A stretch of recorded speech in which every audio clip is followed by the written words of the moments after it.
L'homme prudent voit le mal de loin. Baninga tango kokie.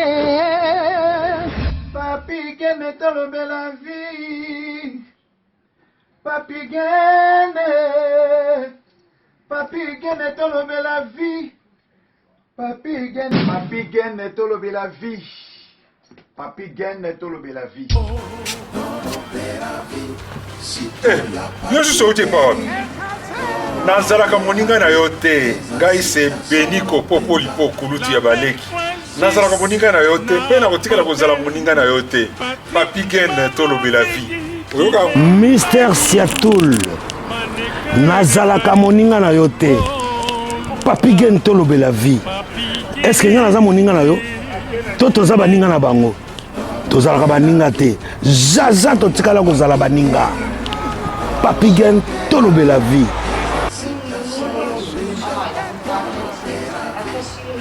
Ambro Jenny, Papi Gen, Nazara moninga na yote, Papi Gen.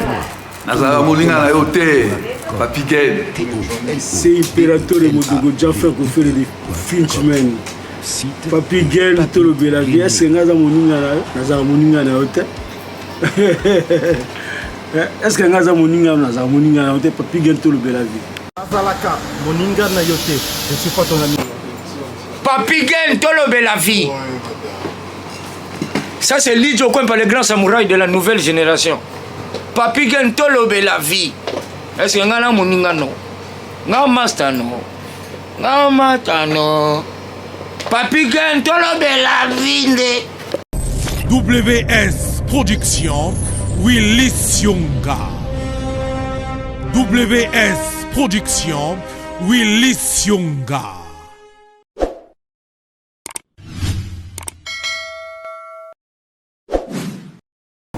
Topesi bino mbote partout, bolandaka biso na tolobe la vie officielle.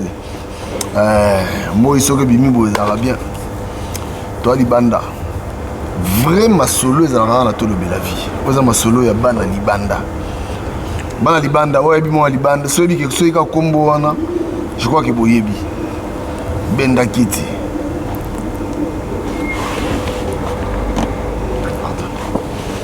Benda Kiti. Vanda. Merci la grande équipe à Tolobe la vie Washington, merci Nayo, merci Eric Chimanoka, Pinocé, merci Jérémy Mana Canada, merci na IP Diego Kao de London, Kula Kadima, grand frère propre, merci Nayo et merci na Platine Chipamba, Emile Bamba de Zurich, merci. Ola Yambioza, Bana Libanda, on va se présenter. Nous allons passer dans Zamba. Mbote Papi Gen tolobe la vie. Voilà. Toye kolobe la vie à Bana Libanda. Déjà. Nazali Pasteur Guy Mouyanga, moko ya mwana Libanda. Oyo aibi ba masolo ya Banzela. OK. OK.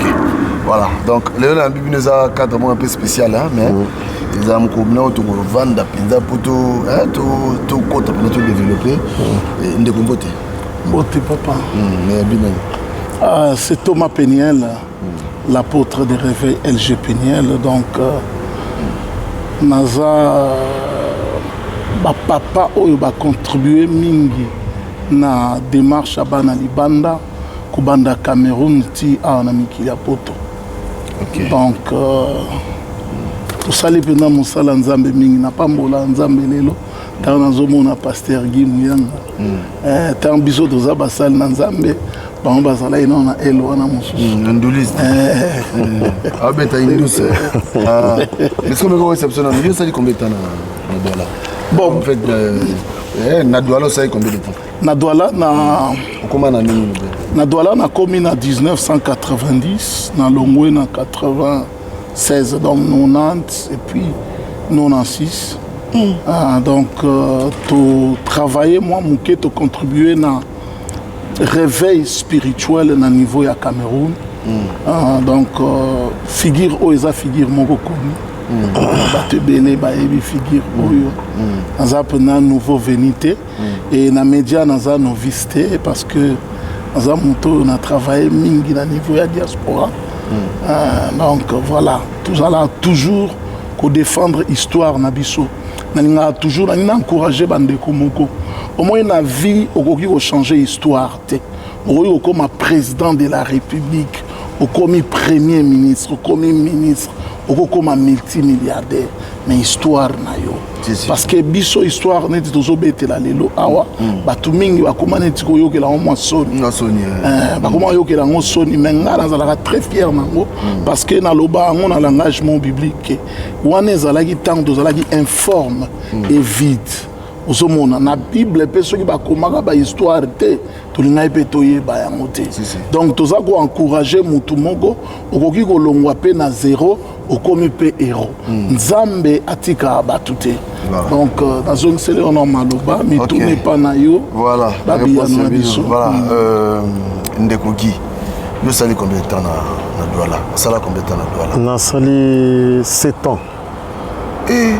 nasali 7 ans naliama deso na ndenge osakana te ndenge ka ntoma penel alobi vraiment eza bahistoire moko ekoyoka bato epesa bango courage ke soki bango bakoka donc nga mpe naza na mai na makila na nzoto nakokoka po lelo nde tosoloba biso bana Douala balanda biso exactement voilà donc je crois que les passages mots très importants okoki kopesa bango encore espoir po ebele ba libanda lelo espoir ezalaka mpenza esu te yango babi tosala émission boye po topesa encore bato wana espoir ndenge toma penel alobi c'est-à-dire lobi tozalaki na biso bato pamba lelo tokomi tozwi quand même moi valeur mpona peut-être nzambe wana tondimelaka ye totiaka ye na misala ti lelo toza boye donc lelo mpe voilà lelo tokutani so boye na mikili madeso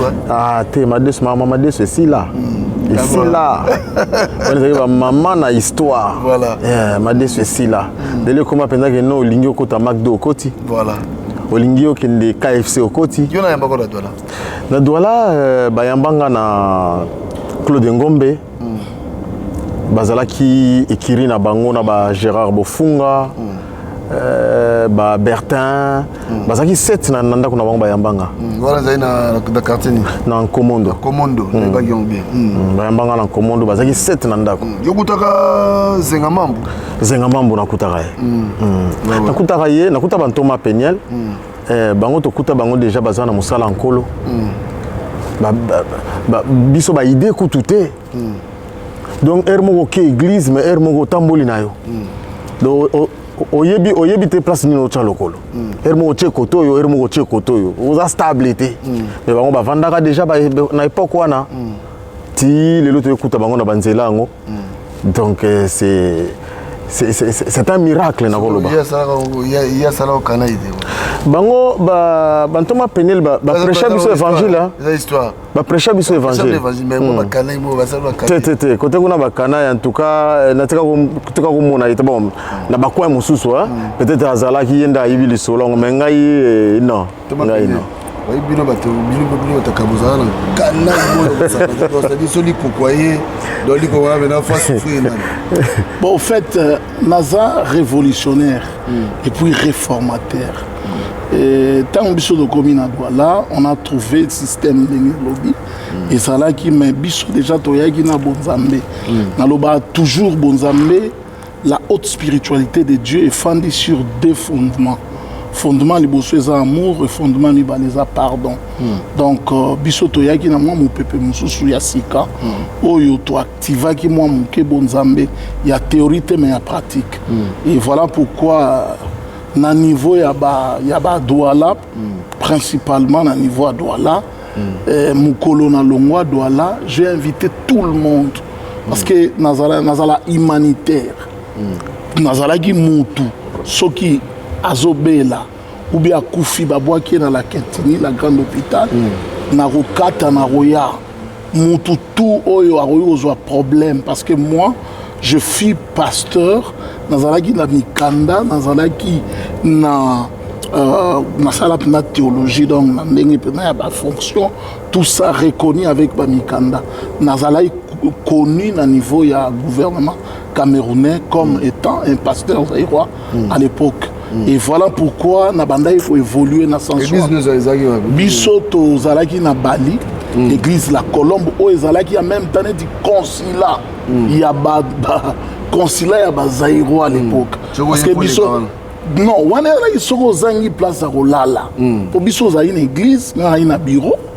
L'église Lupangu et puis tobongisa bande kwebele baleka wana bande kwebele pe bayekoli musala nzambe wana ebele donc église na bayo na yambagi ngai ta on aye na joie détente ou to komi penza to alaki na vie na mwala na yo nzani biso ya nzela Centrafrique songo Centrafrique nga ondere direct yo rappelle solo pasteur Guilé pa nzela wana biso toyela nzela wana tant tokomi na bayamba yenga na ako à côté à collège de la Salle wana na mponga ta na komi bayamba nga 2 places et biso zala mibale donc nga moko ka étoile na ngezo briller donc 2 places na 2 places non yaka koto ba djeboke ba ndeko mombo ba gila roche a sepela donc ta ba moninga ba sepeli na koto musupe ba moninga ba sepeli na bibo nga moko na komi kabola te na zana vie na nga to utani kini jour moko ti na bibo meti ya 8 places nete longi na ye ezo sepeli sa te nga siko na sengeli ya tikali na akwa côté à collège de la Salle mais nga pe na keka na akwa côté mususu na ba gila roche na ba djeboke nde to sala ina bango to former pendant à partir de wana na longwe na changer mon idéologie ani mambo basanga na pona mingité pona osangisa ba énergie on est déjà biso zala déjà na kati esprit ya bonzambe au moins tant tozola la place moko babilo omuso ezo sala mais ezo sala pona bien te na bi mais comment est-ce que pour mutake ndé poto il faut to fandara 10 na palais non faut kanga bali boy bilo lelo faut kanga lo obomba bomba kisangala faut kanga ko pelo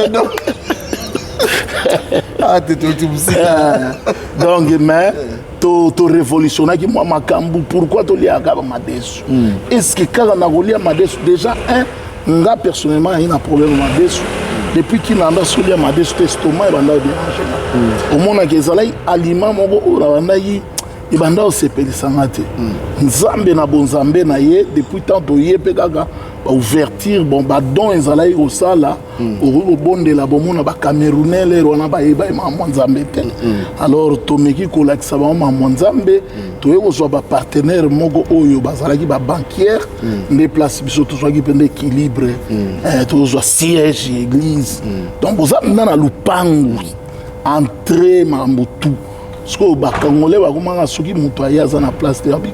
Ils sont content. Ils font les portails. C'est quoi le foot des zones? Tous les gens sont partenaires. Les partenaires camerounais, les banquiers, la Société Générale, na Bonanjo. Ils doivent aller bien. Ça dit que les banquiers. C'est Henriette que je salue en passant et puis Serge Julien Oyo Atika Bisso. Ça, ce sont vraiment les partenaires Oyo Basib supportent à Bisso. Ok. Alors, Ndeko Guy, tant que komaki na dola cop nyokuta ikona. Musala nyokuta kuna bo misalo salama, ezangi musala na dola musala ezagi moko ha. Na dola musala ezagi moko likwata. Likwata babengi yango vigile. Sinzili. Biso bengi yango shinji. Na ebité biso na bandu to benga yango shinji diko. Shinji di. Mais Mundela Salango moins fort mais et comme gardien ou vigile. Voilà. Mais na lobaka on la fois passée ndenge Thomas Pené la zolo banda mandanga sala makamunae na sala vigile 1 mois et demi. Ouais. Na sala likwata 1 mois et demi. Mais c'est pas facile pour jouer Copa Angola likwata. Mais Copa Angola likwata peut faut jouer. C'est facilité mais na ndenge na ebeli et comment qui moins facile parce que eloko wana na lingina longola lelo et qu'il faut que mo boye o bato aloba ki ba congolais ba lingana na te papa ba congolais to lela na fort congolais za peuple moko uni na kata makila na e congolais ko mona congolais yebi ete atali ga bochani ga mutunde ni pepele ozoyer amemi a préparer yo COP ndenge nini okokota tokoma déjà na bachef wana ya bamultiple société ya gardiennage tozalaki na bango donc déjà barelation et puis mosusu ekomaki corruption parce que congolais wana ifo toloba bango camerounais azalaka blé tomemela mpena camerounais COP tofungoli bango bacamerounais bali mpo azwa carte nationale d'identité na bango tout un problème mais biso tozokota tokomai na banationalité camerounaise oza na barelation na bacommissaire tout ça barelation na bachef wana ya bavigile esali sikoyo ke soki ndeko aye boluki nga na mbongo na nga nake na système na bendi na tokomai bon mo tochange mpe tokomai na poste tokomai bomba mbongo mpena na poste oza na livre na yo oke na poste obimisi wala mutana séjour te mutana séjour te seri biso okomaki ezaka masolo biso moko toalaki bacommissaire immigration clandestine te papa mokande eza eloko ozomona mokande eza eloko te biso moko tozosala yango tokoti nango fungoli ndako na ndenge avoi normal mpe na ndenge avoi normal carte ya consulaire à l'époque donc carte consulaire mpena ya république d'Isaïr oseri wana ezalaki Zaïr à république d'Isaïr carte consulaire ezalaki reconnu na gouvernement camerounais et puis président na biso Mobutu abandaki kobenga Paul Biake moni bato wana ce sont des étudiants mpo bayebaki biso mingi toya baétudiant tokimaki abi bana wana baotyanga motu mpasi mais bodérange bango te c'est-à-dire on était déjà yango tozolela lelo mambo yango on n'a pas de leader na bamboka towana bajuisseur ozomona mpo Mobutu abandaki ata na libanda je me souviens na Cameroun un jour bakomi otya biso mosukusuku ya permis de séjour papa bazobengana banigérien bacentrafricain batutu mais Mobutu mpenza azwa fo na benga président ya Cameroun alobi omoni bazairois kobengana bango te et puis bango nde baza wana basalaka fo te bango nde baza wana ndenga nayebeli bango bazoleka baza transit bovérifie yango papa omona bina bakangi zairois bo okaka bango mpona bango zairois nyonso ayika ndolisi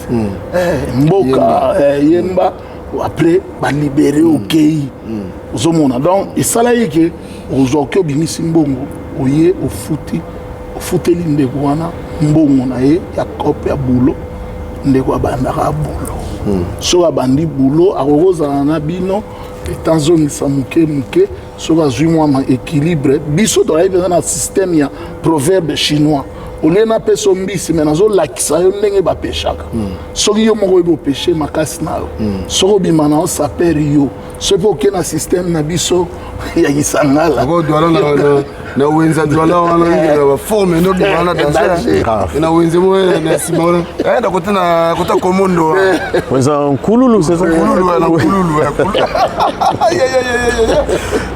donc yo saka un mois likota nasala un mois likota un mois et demi après chinois benganinga nazongi na Douala na ke na église bamemanga na église moko ya ba camerounais kuna nde ndeko moko azwaki nga mpo nasalaka plonge epa na bango osola basani c'est trop dur mais bastencile ya pâtisserie donc ntango bapatise bazosala soki asali abwaki eloko nga nazwi yango nasokoli na tie wana mpo bakoutilize yango lisusu salaire ya combien nazalaki na 25 000 25 000 dollars combien non nayebi te esali ke non mais se retrouvaki parce que naobima de na mapa na bagato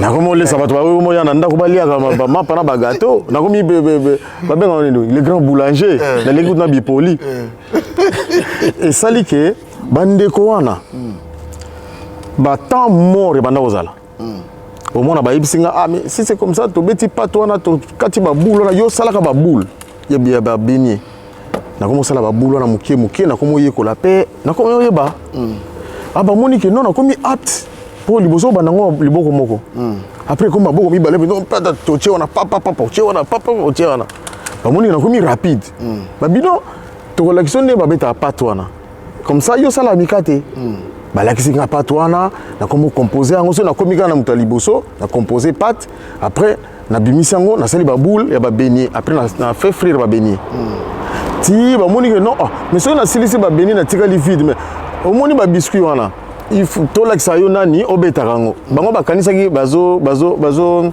utiliser nga nzola ba la sanga boulot malem na komi na ba biscuit au moni pata mikate wana so ba kisango recette tele ko koma ba gâteau na ba ki c'est comme ba gâteau ti na ko yeba pâtisserie et ko sala ke jour mosu bango ba pâtisser ba grever tango ba grever ba fanda bango libanda madame aye bonga za plongeur madame aya tunya bi mais giyo ko sala ta mikate te banda ozwanda ki na laboratoire ibe osala lo tapi na ibo sala mikate abi mais sala na beta mikate oh mais pas to na basala nango ba gâteau na bisi ba gâteau na yebi na beta yo besoin yebi pâtisserie ngo na bino na ibo sala pe ba biscuit on a remplir pendant vitrine ko bi oh ba okende na sala coup d'état ko oh a discuter na bango salaire biso bolingi te bokende ala tikali nanga a exploiter nga pour nga za plongeur na salaire à 25 000 maintenant ça la pâtisserie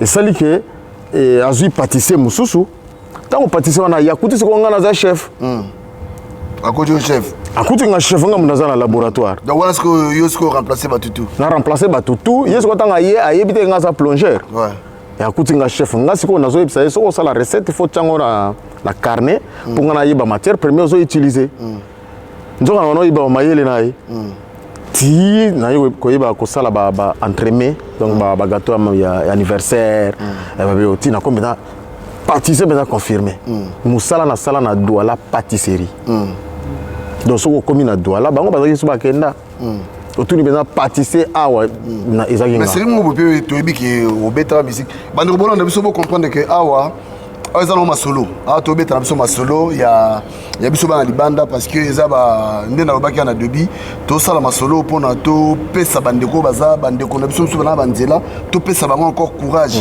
pona ça li base en espoir que lobi ko simba po biso simbi donc bango pe ko simba lokola biso donc meka ko beta biso no sikoyo donc yo sala kwanga te na en tout cas na sala ka pâtisserie mais ngana bi couvrir cop ze kwanga to comme na dola cop kwanga là danger ti wana sko na simata mbino boye peut-être ko mais là il a fait mon comme na diamana alagi na bonaberi ngambu il est déjà banda cop on a moi na yebo banda au salango avec ba camerounais bon moni biso to zala mingi pendant na likwata et puis net nga personnellement na zoe ba grâce belé tant to kenali kwata société mon ebimaki on a nommé en Africa Security il y a monsieur Turpin et banda il formé bien banda au foot mais banda au foot moi na kosola après ce que la société américain ba Wakenot ba congolais ba la muke na ce qu'on a joué grâce na kotaki na test pe pour na test na défunt maître Njoli oyo auta biso awa azalaki instructeur kuna parce que lui c'est un commando donc tozalaki mingi te tonga nazwaki grâce na komosala kuna même en matière kaka ya bakambu ya pâtisserie ndenge azoloba parce que nga na mosala na butu na meilleure boulangerie pâtisserie et viennoiserie ya Villa Douala Chococho ya monsieur Guiro c'est-à-dire nga na ndosa na butu donc na contrôle ya mamutu donc chez nga pe komaki na tongo soboye na la na petit na donc baguette et l'oropamba croissant et l'oropamba pain chocolat et l'oropamba tout ce qui est viennoiserie ba gâteau pour baba na pour na respecter système à boulangerie à Minkili donc ba pain rassis ce qui est l'équipement parce que l'équipe na 10h donc 8h kaka la déclassant parce que bino ta mbozo yo le ba bois ka bozo so ngza na bien donc bien bande kopé bazoya donc wana na tongo donc ils allaient déjeuner assuré donc déjeuner assuré mais na ko soit grâce mususu kaka parti à wana franchement bon mutamtan étoile na kaka wana na yokuta na cop moko ya babenga ngo na anglais offshore, la plateforme pétrolière. Naïro Longo na Wakenot avec un très bon salaire. Na Kesiko, na société pétrolière à Liburton, il y a Dick Chiney, vice-président il y a George Bush. Yo bazora na cadre ya Moussène Nzambe. Bon, ezala na cadre nga on travailler pour na on travailler pour la sécurité. Mais nazala mutumo naza ouvert, na sola bien, na sola bien et puis naza serviable. Alors à partir de loko wana moi si moi banda ya wana. Sura lembi, abisanga non sombela na bilo. So bana na ya mike. Tellement on zana bango gentil. Na sepela ina bango ba souffler na bamoni moi si wana mobali naza directeur général ya société pétrolière muko na solo la na robi na yaka na dossier na na dossier mbala moko ba benga na kenda mer na sala 100 jours na tika kutu masa mombo na parler na ngapo société zo futela nga parler société pétrolière salaire dans 5 fois on a banda ozwa na terre na sala pe veut pour na zwa kopwana na sala ave na nzambe soko pambolinga en tout cas mukolo na roya na mutu nga na yana batu ta na erali batu na yana mutu banda Cameroun ti mutu on passe à la awa mboko ndeko musu passe à l'Arctique biso ala ipene Espagne ikoko tata on peut tozoya to kuti ya katani nga dans ala ki suffisamment na mbongo na memi ti ndenge na ya ndenge to ya. Donc toujours moi bah grâce en dehors il y a église naza ina ba ouverture donc yo za mutu liboso fungo l'église na ya ba congolais na naza mutu liboso te parce que toza bien na ba pasteur rebelle mais problème les ali qui bakambo zo ba yo zo kangwa eza bongo te ba série wana Thomas nazaki penza na ba circuit na bango te bango bazaki déjà ba ya ba vanda ngala za dikoko ba vandiza yazalaki circuit Yandoule voilà donc ouais non moi la chose que les gens n'a pas mboli nzambe parce que à comme une salle dans nzambe je les respecte ouais mais circuit à l'église ezalaki na ba pasteur biso kutaki neti ba pasteur Jackie ba pasteur Jacques Jérémy wana nde bato tozalaki na bango Jérémy OK d'accord docteur Jérémy na doit la passer Nico ne passer Popol azonga kini peut-être na sima mais il y a pas où mais là peut-être il y a ça parce que biso pasteur ate wana biso to ba moi ba série akala bozo tuna histoire biso to kutaki ba vena biso bongo mobali ya bishop très bongo bishop Charouf maman na bishop maman Esther mobali na ye ba ve wana to travailler na bango série wana ba défunt bishop ngoyo akuba bazoya ba kiluba bazoya Sali JTL Jésus toute langue wana ba pasteur naye ba Jacques Bisikita donc tout peut pasteur mon fiston Kizunga fiston ouais et puis ngai dans série na ngizalaki ngai docteur Jérémy azana na Angleterre pasteur moi Jean-Jacques Sumbu na ndeko moi azalaki Barthélemy et pasteur moi azana na Belgique pasteur Francky Mboma nous allons y aller dans des évangélistes moko na koma na Sénégal aza pesu na bana musu de format qui neti ba Guilain Pamboza na Belgique ils abano to personnellement na bimisa bango na niveau église alors wana tant to évoluer ils en a ban ebele to encadrer na sepela na mona su bana musu na Londres ba te belé lelo baza basal na Nzambe et gloire à Dieu sikoyo communauté c'est-à-dire vivre dans la communauté c'est une des vous vivre entre vous les Congolais comment vous vivez est-ce qu'il y avait vraiment l'amour ouais en tout cas c'est rien amour ezalaki amour ezalaki parce que eloko wana nde bato bayebaka te communauté ezalaka moko ba église ba parti politique ba association ba biloko ebele ça fait partie ya communauté c'est-à-dire communauté za la communauté zaïroise to bandai ko za la soudé na ba problème bande ko soki ba zui ba problème to bandai vraiment ko telema dei ya biso to bandai vraiment ko telema bato memaki même kizaïroa kinoiserie na ba matanga na biso ya kini bande ko batika biso otokunda bango pena omoninga ndenge na kini bakunda rapina ba cercle likolo banini c'est-à-dire on était très soudés.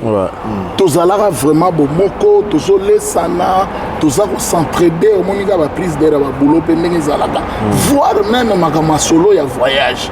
Les allons venir que tous sangi si balar, ok. Yo komi pe bundi malembe mutumisu pake.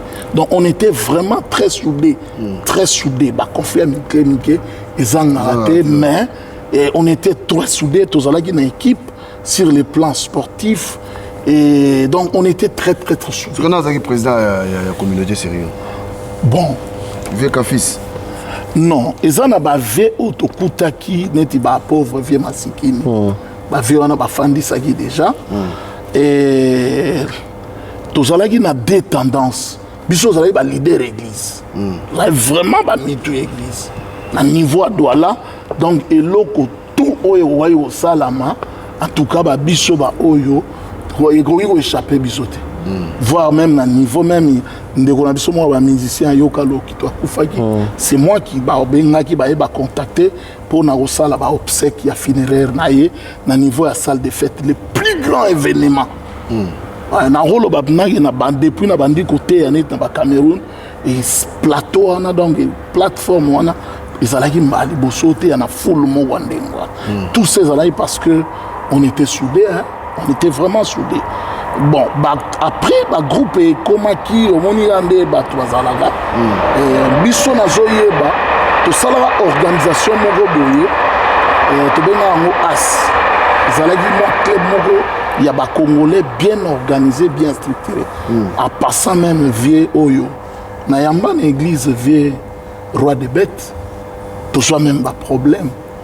Bakanga de comment ça na Gabon godé masombo ba petaye ba yati pa na ngai ba bengi podra ina mikanda église sola couvert na église moko camerounaise tant ba baye ba BCRS baye na wo non ngabi me biso to yebi était pour grand l'église ya mba mututu donc tout se défendant très bien et puis vraiment on a fait ce qu'on pouvait faire dans notre époque et on était bien. On était bien, on était unis. Ça peut-être net ça les autres. On moni na esprit wana, mais peut-être biso toujours ya na événement ya blic. Na esprit wana ya. Toroya comme wana. Ndeko Guy, pasteur Guy. Ndeko ma pasteur voilà. Guy Moyanga. Non mais ça événement Thomas et bien. Mais ça bien donc bien donc catalouquer tout danger. Yo na Jonas Valela. Ouais. Yom ta même binoti. Non, il y a même abisoté. Kasim ta zo comprendre. Non, c'est ça histoire mo bon orbe tango awate parce que ça histoire mo moulai et to vanda boye yo kuten na likambu. Mais yo penzo za makasa likambango te oluki Thomas Peniel et aux donc c'est un peu des histoires comme ça. Mais un jour il leader na bien. T'es na complété yenda la leader. Oh. Ah je laisse parler am leader. T'es mouvement tuna. Pour biso tout quoi. Papigen, omoni biso tobeti musique ntoma yebi. Biso tant ba fondé élite ba sali famille royale. Te biso ngala yeba gité. Nga ba ya ko lukanga. Na lobaki yango la fois passée. Ba ya ko lukanga po Carli Bello na levalwa baza ko kotoyer nga ba yebi ke masana yemba ga fort. Nga ba ya ko lukanga. C'est que tant on a kine na mouvement na to beta musique to format groupe moko terrible. Donc Papigen wenge musique kosa. Eso wenge musique beta place wana na douala ba plein au saganate. Répétition. C'est vrai na témoin mon andoya. Plein. Yango la fois passé na lobaki eloko wana. Na bazi ba te belé ba mitungisa ba beta ba beti mabako. Pona lobaki no musique ya mukili ya mabete. Ba to ba beti mabako ba comment passer la rôle la musique ya mukili ya mabete. Na bazako beta musique. To simba kisite. Mais musique ya mukili ndongo yoka yango wana ezana ba betape belé toloba musique folklorique eza ba culture na biso na yembelo nzembo moka mokili toyemba ngo tina église joyeux anniversaire eza nzembo nzambe mais toyemba ngo tina ba église siko muta koloba ke no ayo zoyemba nzembo mokili wana pesa nzembo mokili Parce que Nzema Mokili veut dire qu'on raconte ce qui se passe sur la terre. Ça n'a rien à voir avec Kikisi. Mais attention, il y a la musique obscène. Mais la musique satanique existe. Papi, il y a une éclaircir le loco. Place musique à Mokili comme Mamabi. Tous en a bandeko au ba au internet batala. Tous en a groupe moro anglaise. Les Beatles avec les John Lennon. Parce que nous avons fait la recherche, quand on a Thomas, on a dit que non, ils ont fait des cours. Et tout ça, la recherche, pour ôter à l'Ilobanzam, il faut y aller à Makambo Ebele. Si vous y habitez, vous pouvez les Beatles, c'est un groupe anglais. Il y a un groupe qui a John Lennon, mais John Lennon fait la déclaration en 1962. Alors, je sais que les Beatles, quand on a Internet, de oyonga na zoluba na tanga ngona internet. So côté internet au beti au tanga ngona Google. Je sais que les Beatles connaîtront un succès qu'aucun autre groupe n'a connu. Pour ce, j'ai vendu mon âme à Satan. Ça, c'est la déclaration de John Lennon. Maintenant, il y a beta musique à Mokili. Ce qui a déclaré boy. Yo ka musique nae. Ce que comme la musique à Mokili comme mabe. Mais musique en soi, dans le bas qui a la fois passée, dans le côté de ma pénel, lilo, de bêti ma solo, histoire on a un support. Je raconte l'histoire. Ma bézate. Frère Jacques, frère. Est-ce que musique à mon kilit? Ouais, dans juste là compléter le roman Il faut faire attention. Vocable, il y a musique à mon kilit. Moi, je n'aime pas utiliser ça. Parce que au fait la musique ceux qui t'occupent dans la fond la musique est à la note do ré mi fa sol la si do cette note quoi. Donc au moni ça c'est la note les notes musicales et ça la note théo chrétien au nan il y a un moment comment robenga ngo musique profane mais on le batte que musique profane nyoso ezamabe non bayemba mabele na okeka na mabele et ça musique obscène ndenge pasteur alobi yango les amabe musique asali yo tala ngona bana na onda dilelo ba occasion de robe ba musique basali ezamo musique asalité uzomona mais ba musique ezali que eza musique éducative voilà et puis musique moko instructive ezali tamba yemba ke bana ndwa indombe etonda makama boye na boye bazoyemba mabele banzembo moko o eza vraiment très éducative. Pour vous voyez, ça veut dire que la musique est en mabe. Tu as babilo comme sous oyo. Tant tu bête la musique n'église. Ba soliste ba bête ka solo en mokuti. Ba sebe nous monsieur zaka ndeye mo. Ezaka ba changer ka maloba. Thomas, tu as un problème moko sur la musique là. Biso ba congolais. La musique na biso zanine. La musique congolaise c'est quoi? Rumba. La rumba. Musique ya Cuba ezanine. La salsa. Musique ya Bantier ezanine. Et comment on appelle ça? Zouk. Maintenant, yoko lubakeno, waneza zouk te zakaka musique. Ya ba rap rai. Waneza rumba te zakaka musique. Ya ba sud-africain waneza zulu te zakaka musique. Et loko wana et boumaka tango balobake no wana ezali musique profane to musique ya mokili bata mokili sala bango pasi c'est pas une insulte eza musique babeta musique ya mokili ba sepelisaka mokili c'est différent avec la musique sacrée ba yembela kaka nzambe et dans la musique sacrée il y a l'adoration il y a la louange mais la musique wana c'est quoi ce que tu as bien tu besoin de okumisa sherina eza bien ce que okumisa sherina yo na loba ki ngona proverbe 31 balobi la femme qui craint l'Éternel est celle qui sera louée.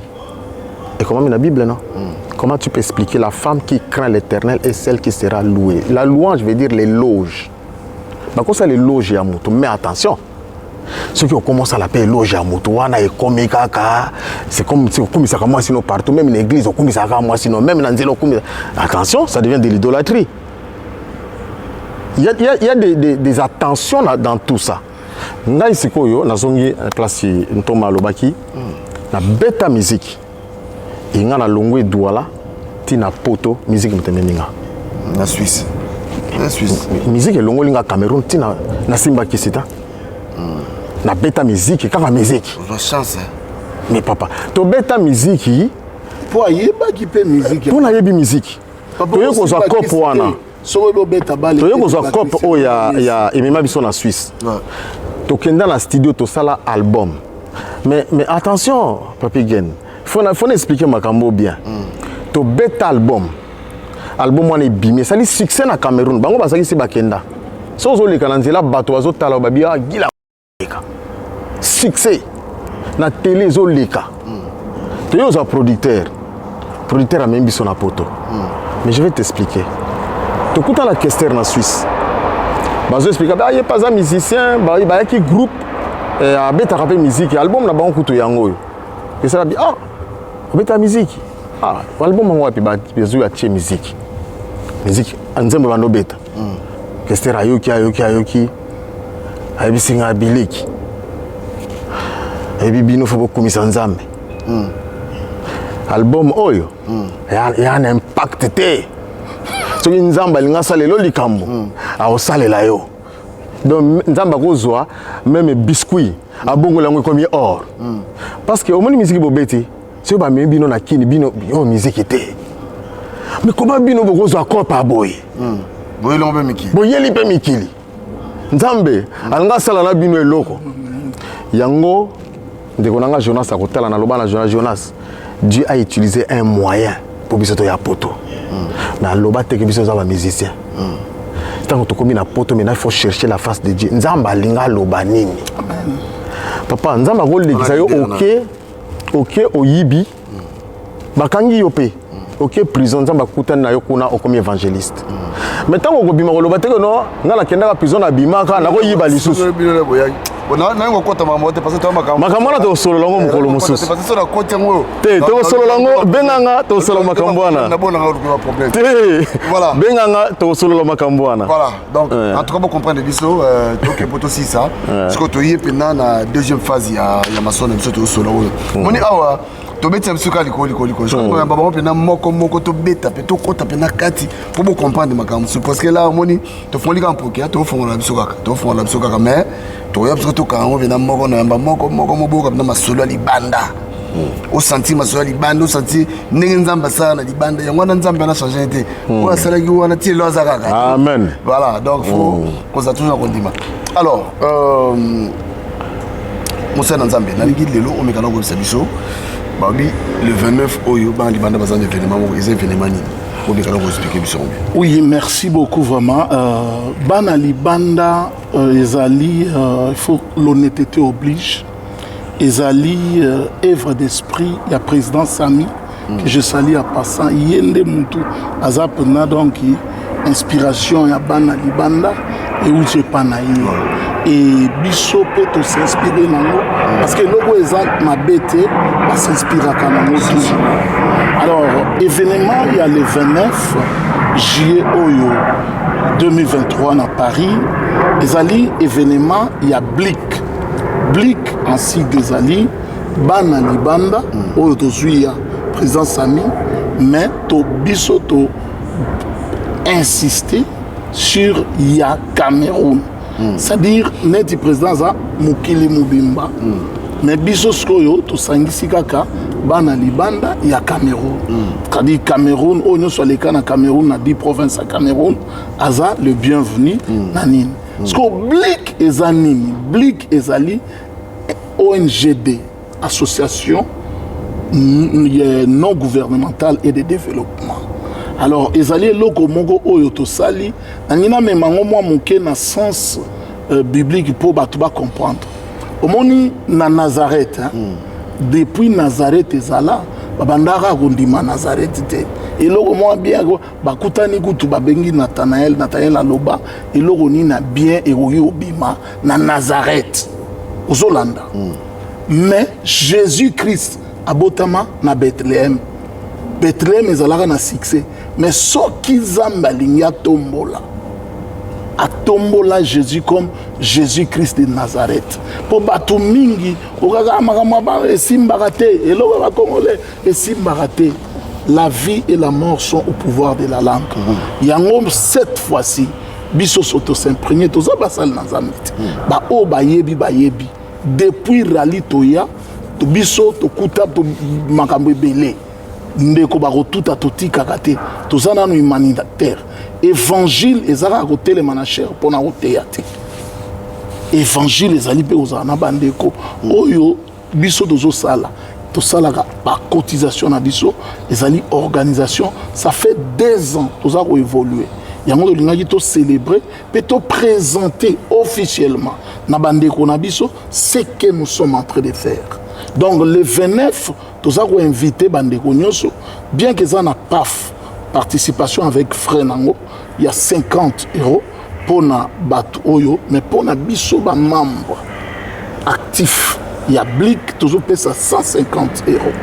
Aux hommes, tu peux inviter Batubaya, tu peux mingite, mais ba vivre. Parce que ba oyo bazala eloko nini ya ba Congolais simbagate zaboye, mais tu invité bango aka baya bamona. Je crois adresse ezali SG arobimisango na nini akoka kopesa bango. Et raison même o naza awa par rapport à préparatif, il y a Massola le 29, Tolini vraiment, et à la récite et Bishop. Donc, c'est-à-dire, vous allez se retrouver à Makassi. Et vous allez vraiment retrouver à Makassi parce que dans sali 25 ans, depuis que mon nana pasteur Guimon, tout le monde a nigalelo. Donc, et ça grand retrouvaille, papa. Ça aura bien beaucoup de placements parce que tu as une histoire moko. Tu outil n'attend tu as informe et vide. Tu as l'autre côté, tu as une banate, tu as une ninité. Ozomona lelo nzamba sali ndenga sali apamboli biso to kutani pourquoi pas to rappeler ko sala et loko wana to conserver na angle esprit introduction émission na yoke même bande ko musope bazali nase ba ko comprendre que œuvre auto bandit to cotiser to sungana to tala to préparer déjà moins en circonstance et bande ko ba ozala na salle yo moko po ozala wana je crois au monde en événement et kozala événement peut-être bango moko ba ko pesa ba commentaire okay. Voilà pesa biso date et puis en tout cas événement ezali na adresse Oyo 15 rue Auguste Perret 94 800 Villejuif. Je répète 15 rue Auguste Perret 94 800 Villejuif. Donc Tokobanda na 20h ti 5h du matin toza wana retrouva ya kosakanati. Parce que ba vie to mena papigen tu ne peux pas imaginer. Donc toza sokozo kabana libanda quand tu entends ça muto libanda comprendre ngote. Biso batakat donc e bouillon na biso kati na biso. Toza on dirait bana moko ba botama sans papa sans maman. Ba kolona madesu. Ba viva ki toko na Cameroun. Bazala na solidarité moko boye ntoma pene la lobi yango. Bo sungani moko boye ata muto ko zo mwa kana imeye ba ki batu musu ba ko aider. Si mutu po so tant muto a besoin peut-être azala toi zo plus d'informations numéro ni na ko contacter. Bo contacter biso na 07 60 92 71 74. Bandela on le voit qu'on a 71 07 60 92 voilà 71 74. Voilà bobengi biso na numéro wana. En tout cas participation bana liban des ali 50 €. Faut mutaya nango 50 € wana tozo zwango vraiment suka au samedi oyo. Parce que pour on a biso zali tolingi zala bien organisé. Et surtout que basal nanzambe bazana kati il faut pas yo que ça masoni. Donc tous on a besoin de confirmer ba tête au que zala pour traiter aye ba combien de personnes a rolé sa mukolo wana. Voilà. Et puis mutakoya aye ba kena tinda ki déjà moi 50 nanga na obela moi masanga nanga et na ko sulona ba bandeko. pour ils ont beaucoup d'animaux que papa au imaginer. Et puis n'a pas que ça moi mon et puis pour la mise en place hein, parce que mise en place c'est ça là. Voilà. Il y a un autre scène na bande gobo s'annoncer bien avant et surtout avec PAF Nabino. Ça dit PAF les alliés en abrégé. Donc participation avec frais 50. Toujours on apporte toujours on bien avant pour permettre biso autant de personnes bagoya to s'engager dans le service des traiteurs et puis tant de ça la mise en place de placer tout selon groupe ndenge kozala ezalaka te ke moto aya afandi en désordre non yebi ke moto ntango akoya service à protocole place na ye ezali table numéro tel to classé par exemple de tel numéro à tel numéro place de tel numéro ndenge ka ba fête comment donc c'est dans ce sens là la notion d'excellence Tolo qui est en forme et vide, les autres comme en forme. Alors tout ça là retrouver dans esprit à l'élo, mais tout comme en forme. Donc c'est dans ce sens là on a compris. Papi Gen, na banzi Thomas Peniel, toujours comme na souka. Thomas Peniel a zamuta avec église. Bato mingi ba critique à l'église, mais il y a des églises bien organisées. Et Thomas Peniel Naza bien organisé. Naza bien organisé. La base Thomas Peniel na parcours na indenga leka azana quelque part azwa formation. Et formation on a alinga appliquer ango. Nga ici bien que na kuta bango na kata ministère. Lelo na embrassa pe carrière ango ya ministère, je travaille mais j'ai été formé Papi Gen. Formé bana libanda tozo pesa o tozalaka nango déjà biso tango tozalaka poto na tosilisa na quartier na mwana bumbu na betelo masolo mais avant na beta likama na lina lobelo komoko bato ba yokango na so na musali na nzambe mo boye alobi nanga na omoni lelo bato mususu ba embrassa makambo ba église ba miso ba uta ba makala ba uta ba ngaba ba uta ba kitoki mosi. Maintenant, à se rendre, à surtout qu'il y a bien. Bon, moi, je suis pasteur qui est dans le sol. Il y a outa wapi. Il y a critiqué, peut-être il y a outa makala. À tout le monde, pasteur, il y a moi la commune, il y a moi la boum. Après, bana boum, mususu, ba commune mususu, ba bien bazali. Ah bon, c'est lui. Ah bon, c'est pour français, on a zako lobelaye. Ah, kanisa bi, donc il y a outa boum. Vous comprenez la lobeli. Il y a un français. Mais biso to ba maman na formation na boum. Biso za na institut na bumbu comme on a IBTP. IBTP. Maintenant si on fout dans IBTP zanini. Institut wana IBTP ba format biso ezali. Donc I est là qui institut. B là qui banda tongo tipo quoi. IBTP OT anania institut banda tongo tipo quoi. Donc l'institut na bato bazanga ate public bato bavanda wana banda tongo to babeta masola mikili toza formation place wana ba leader na biso na banzi ya kenda ka Londres minga ko ya koyeba de Griff Mila azana Londres et ba Kenzo bazana Londres. Donc toza la bien formé, ce qui fait que ko kende wana to bima libanda to tambola. Mais tout ça na ba notion au moins mutu sala mela masanga mingi amela asute mokolo zoka ver moko kwiti nyose ozonga donc tout ça na ba formation mosiko tango ye obungi mo mokenzela tango yo kozonga na bonzambe formation nyose zoka na IBTP ya bonne éducation ezongeli yo yango zo mona na nina lubaboy na suka ke organisation oyo non soko ye au moni yango loba no année prochaine aya zonga. Voilà. Je crois que Wadero passage très très important le 29 juillet Oyo. En tout cas, Libanda ya solo. Déjà ça rapport na fête mais retrouvailles wana déjà au sala yo. Obi nostalgie zelo et logo sogi nostalgie zali au sentir pendant que ponga za mo sono beta masolo Libanda boy moni na beti masolo ya ba na bi ba likwata na bosse ba na lobaki awa. Donc nazo zonga pe no mona do sadi nazo mizonga na kibongai. Ozo mona ngo pena. Jour wana le 29 wana yebaki kiboyo bene ko. Comment mutu mo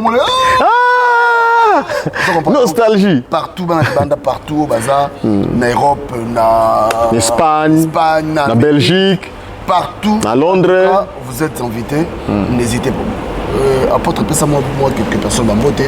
Et puis, Pasteur Pessa m'a voté, puis tout ça, c'est un ouais, tu profites vraiment que ça bana libanda nyonso, bisiga nyonso boza, bana blik, bolanda biso, vraiment bambote belé, n'a pas mboli basal dans Nzambe nyonso.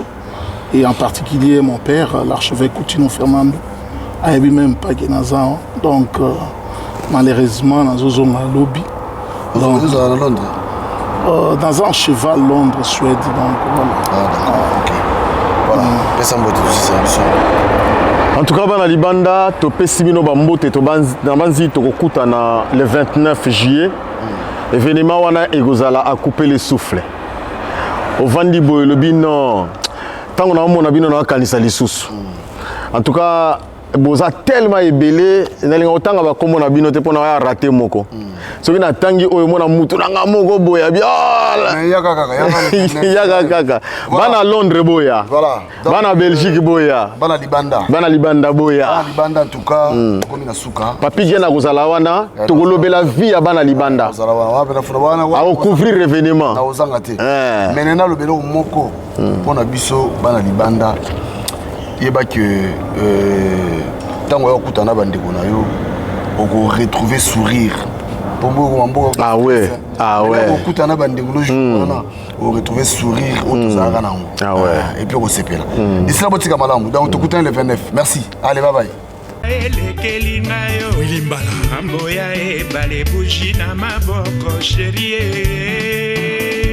Moïse Mbala, Kennedy Mbala de Paris. Boni lisusu okanga kanda katia bolingo aswera ko bondelo zongisa bolingo yesila kite. Baron Mbala Sandrine Sengal, Kimbenza. Lelo yokeyo.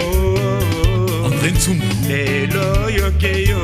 Chérie ya mama andi nani alula yote oh. Rosa di Rosa. Nani alula yote oh. Na kitoko na yo. Nasengaki na Nzambe po tovanda sekoseko nabondelaki makasi aspe ya mama e Marc Makalazo professeur nakotaki banda kwa Nzambe nyonso ya mokili nabondelaki makasi aspe ya mama e Gina Kiakou na Paris Nies Mateus na Paris Nani alula yote oh Germain Mampuya Nani alula yote oh na kitoko na yo nasengaki na Nzambe po tovanda sekoseko nabondelaki makasi astre ya mama e Ambro Jenny Divengele Elembala le géant de Paris nakotaki banda kwa Nzambe nyonso ya mokili nabondelaki makasi astre ya mama e Noëlla Kunga de Bundes Didier Mozinga de Francfort Alexis Mosé Anta Jean-Marie Soba de Londres Franck Massaka de Zurich, Chabali Manuel Mac, Gisèle Nyengetan, Karine Yengaboule, Moana Paris, Chifa Kamba di Malela, Ado Senga di Sengomoka, Edo Zola na Suisse, Patrick Luzolo de Genève, Mokili ya Nzambe makambo maleki Mokili ya Nzambe makambo maleki Mokili ya Nzambe epa yakendanga ya wama wana motema Nzambe mokili ya Nzambe makambo maleki mokili ya Nzambe makambo maleki mokili ya Nzambe Jimé Chapa de Paris, Antonio de Mavakala, Lando Kunga de Jena, Spanian Dombassi, Géo Kisunga de Géo, Daziro Tazimambo Ngambo nini ngana mema moto nini ngana boma Eki ya romarike Yo astre Yo astre moto nini ngana boma Ngambo nini ngana mema Eki ya romarike Famille à ma monique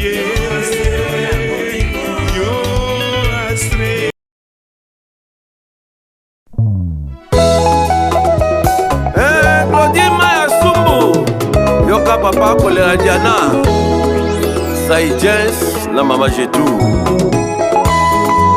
Fifi Landu Oni basango ya Divine Landu na Naomi Makaya Titi Sumbu Bilele Lelo ngai nalali te mosala seko banza yo utotika ngai na koma na ngai mwana mawa salo zongela ngai noki na kowai Brigitte Maya Diana bolingo oyo pesanga ekomisanga ndenge uta nalula yo nakoma seko reve nga nazalata mowumbu na yo Roger Divine na Wivine Diana Su bolingo no eleki tia matowolo na talo pour la première fois namona yo na lova yo coup de foudre beta motema nanga ya dada dubwe Diana na ngai mabe nasala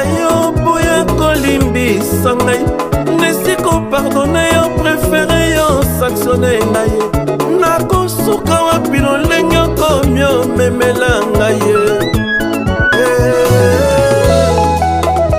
DJ Kisalou son Chideric Etamba 4 saisons Tangwa bomwana esi elekake Oni okanda lokola kake S'il te plaît songisa bolingo Komotema nangezose Manda Mandalala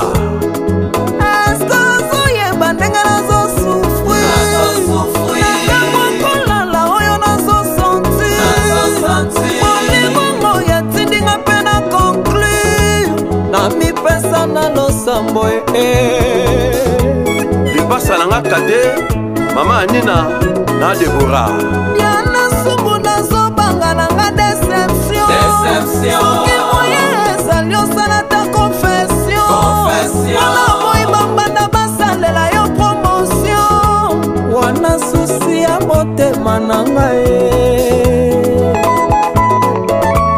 Dansi ya Josevo Shika Malamba Mama Bibi Nzazanoa Diana eskazo yeba ndenge nazo sufri Ntango kolala ndenge nazo santi Molingongo ya tindinga pe na conclure Na mikaba na losambo mama Diana Kelason Hélène Nanono Sumbu Diana Sumbu na komi obanga nanga Soki moyen ezali salata wana moyiba banda basalela yo promotion wana susi ya motema nanga Dide mo perso mwana Liège Papi Mundele Viva Menga Ami de longue date Kesha Les grands déclarants Gabi Tem Mama Lumba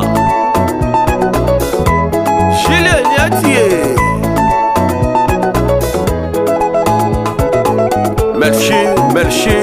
Merci Zedek Maman Jolie Madame Aimée Namokola ngoya suka yana tango toka mwanaki Niloba na ngaya talo ngana lingaka yo Ubwaki wapye Jana bolingo na nga ubwaki wapye Bolingo ya bomwana jana ubwaki wapye Ulrich Tondo Yakatobi na rumba